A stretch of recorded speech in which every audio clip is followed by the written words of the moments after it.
Hello Panthera लियो study click में आपका स्वागत है। चलिए बात करते हैं सीयूटी के वन शॉट रिवीजन में, जहां पे आज हम डिस्कस करने वाले हैं आपके साथ biodiversity and it's conservation. Biodiversity क्या है, इसके बेसिक से स्टार्ट करेंगे। बायोडायवर्सिटी कैसे ट्रॉपिकल रीजन में बढ़ती है और पोल की तरफ घटती चली जाती है, इसका पूरा मैकेनिज्म समझने का प्रयास करेंगे।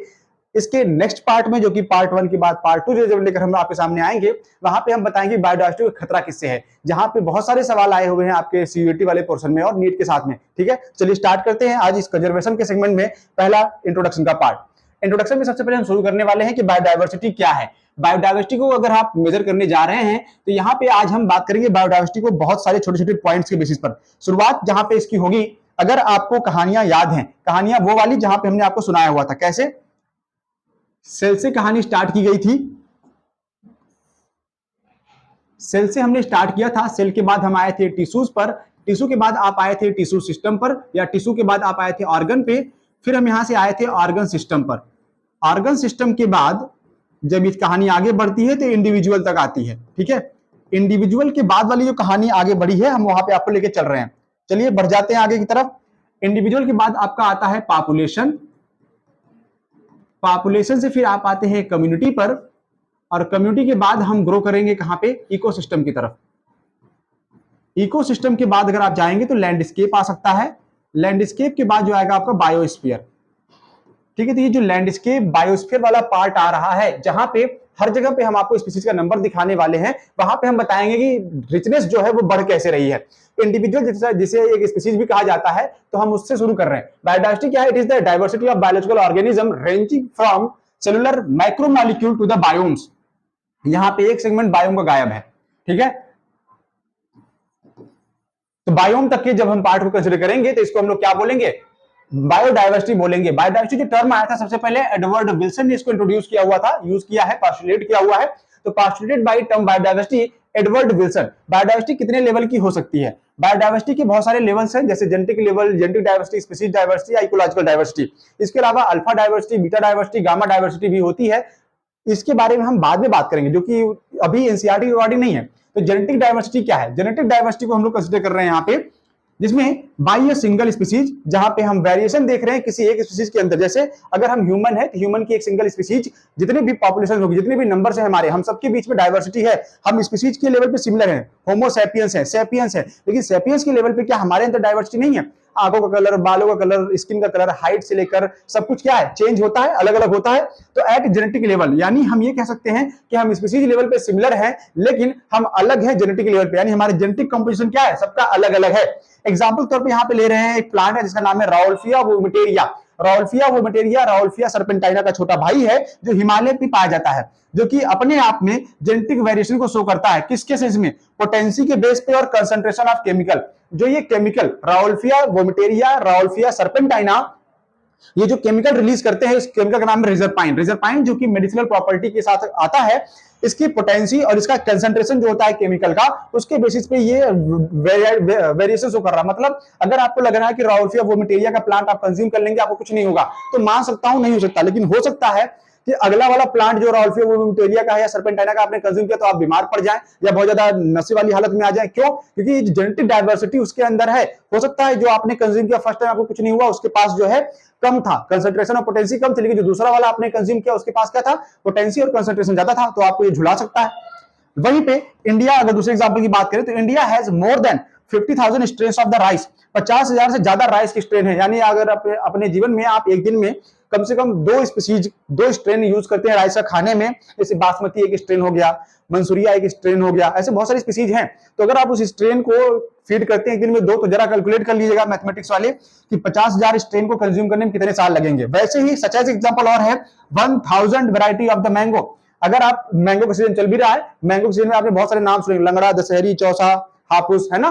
तो ये जो भी है अल्फांसो वगैरह है, अल्फांसो को ही हापुस आम कहते हैं। तो जो वैरायटी है यहाँ पे मैंगो की, अगर आप फीड करेंगे तो इमेजिन करिए, कैलकुलेट करिए कि 1000 वैरायटी है और आप मैंगो के सीजन जाने से पहले कितने मैंगो को फीड कर सकते हैं, खा सकते हैं, उनका टेस्ट बता सकते हैं। तो ये वैरायटी के मामले में है।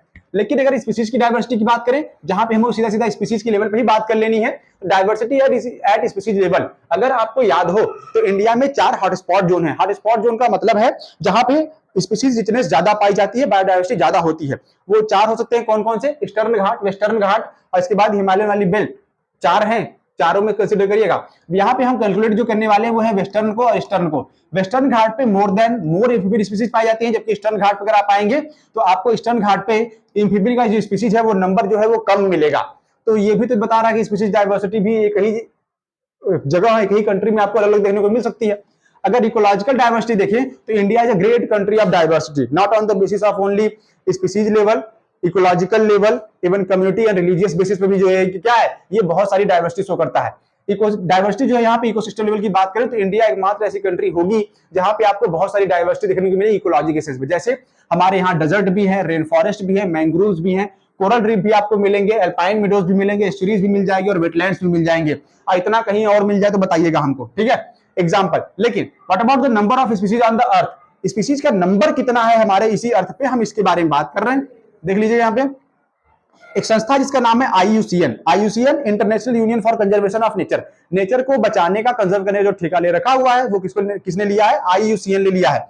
अगर हम IUCN के अकॉर्डिंग ही बात करें, according to IUCN more than 1.5 million species describe so far, लगभग 1.5 मिलियन स्पीसीज क्या है वो डिस्क्राइब की जा रही है, डिस्क्राइब किया जा रहा है, इनका बाकी है। लेकिन एक इंडेक्स आया हुआ था यहाँ पे हमारे पास, इंडेक्स में था रॉबर्ट मे के अनुसार, अकॉर्डिंग टू रॉबर्ट मे अगर आप देखेंगे तो about more than 7 million species would have on the earth. इनका ये अनुमान है कि कम से कम 7 मिलियन स्पीसीज जो है वो अर्थ पे पाई जानी चाहिए, हो सकती हैं, जिसमें से आपने सिर्फ 22% को क्या किया है, एस्टिमेट किया है, रिकॉर्ड किया है। मतलब बाकी के जो बचे हुए 78% हैं उनका क्या, 78% को अभी भी डिस्क्राइब किया जाना बाकी है। और कहते हैं कि नेचर की लाइब्रेरी बर्न हो रही है, जल रही है, डिस्ट्रॉय हो रही है, बचा लो, बचाओगे जब तक उससे पहले तक ये क्या होंगे, या तो एक्सटिंक्ट हो जाएंगे या तो आपको मिलेंगे नहीं। ठीक, नेक्स्ट सेगमेंट में animal are more diverse than plant including plantae और फंजाई। हम यहाँ पे प्लांट और फंगस दोनों को कैलकुलेट कर रहे हैं, जो कि मिलकर 22% बना रहे हैं, बाकी बचे 78% कौन में, 78% में सारे एनिमल स्पीसीज हैं। तो कहते हैं कि एनिमल की डाइवर्सिटी जो है स्पीसीज लेवल पे ज्यादा है in comparison to plant.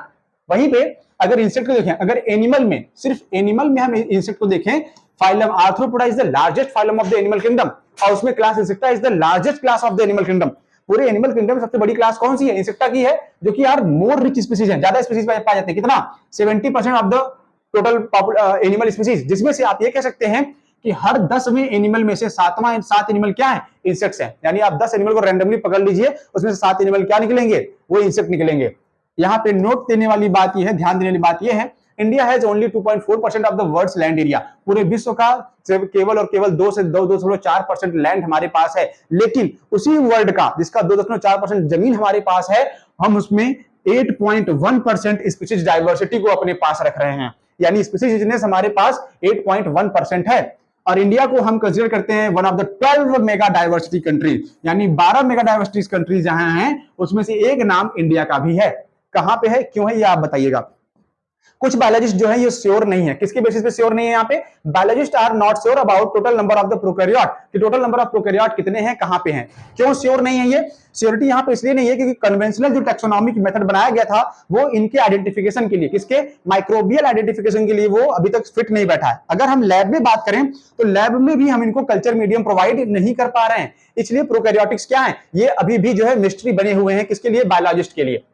What about the pattern of biodiversity? अगर आप बायोडाइवर्सिटी के पैटर्न की बात कर लीजिए तो बायोडाइवर्सिटी जो पैटर्न होता है वो पैटर्न आप कैसे डिसाइड करेंगे कि कहां से डाइवर्सिटी बढ़ेगी, कहां पे डाइवर्सिटी घटेगी। तो इसके बारे में बड़ा सा सिंपल सा कॉन्सेप्ट है कि बायोडाइवर्सिटी घटती कैसे, बढ़ती कैसे। आप ऐसे समझिएगा, अगर ये अर्थ है, ये इक्वेटर है, तो कहते हैं कि जैसे जैसे अगर इधर आप आएंगे तो ये पोल, इधर आएंगे तो ये पोल, इक्वेटर से जब हम पोल की तरफ जा रहे हैं, इक्वेटर से पोल की तरफ जा रहे हैं तो डाइवर्सिटी क्या हो रही है, घट रही है। लेकिन अगर हम पोल से इक्वेटर की तरफ जाएं तो डाइवर्सिटी क्या होगी, डाइवर्सिटी बढ़ेगी। आप इसको रिवर्स में ले सकते हैं, ये नॉर्थ पोल, ये साउथ पोल। अगर हम नॉर्थ पोल से इक्वेटर की तरफ आए तो क्या होगा, तो भी डाइवर्सिटी बढ़ेगी। साउथ पोल से इक्वेटर की तरफ जाए तब भी डाइवर्सिटी क्या होगी, हर लेवल पे हमको बढ़ती हुई मिलेगी। ऐसा क्यों, ऐसा इसलिए क्योंकि जो सनलाइट है वो इक्वेटर पे डायरेक्ट पड़ती है, स्ट्रेट पड़ती है, तो टेम्परेचर क्या होता है, मैक्सिमम। जब टेम्परेचर मैक्सिमम तो रेनफॉल मैक्सिमम, रेनफॉल मैक्सिमम होगा तो वेजिटेशन ज्यादा, वेजिटेशन ज्यादा तो वाइल्ड एनिमल ज्यादा, वाइल्ड एनिमल ज्यादा तो बायोडाइवर्सिटी ज्यादा, फोटोसिंथेसिस ज्यादा।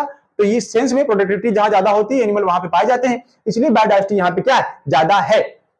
तो लैटिट्यूडनल ग्रेडियंट की बात कर रहे हैं यहाँ पे, अभी एल्टीट्यूड की बात नहीं कर रहे हैं। तो जैसे जैसे हम स्पीसीज लेवल की बात करेंगे, इक्वेटर से पोल की तरफ जाएंगे डाइवर्सिटी कम होगी, लेकिन पोल से इक्वेटर की तरफ आएंगे तो डाइवर्सिटी बढ़ेगी।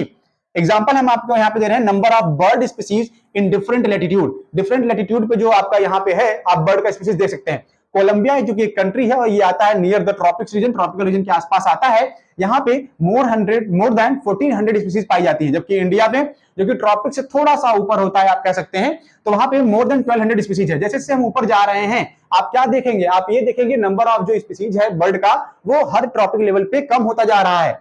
न्यूयॉर्क को देख लीजिए, यहाँ पे 105 स्पीसीज। ग्रीनलैंड देख लीजिए, नाम का ग्रीनलैंड है, यहाँ बर्फ जमी रहती है, ठीक है। आइसलैंड पे आइस नहीं रहती है, ग्रीनलैंड पे ग्रीनरी नहीं रहती है, अपोजिट काम कर रहा है। 56 स्पीसीज जो है बर्ड की पाई गई।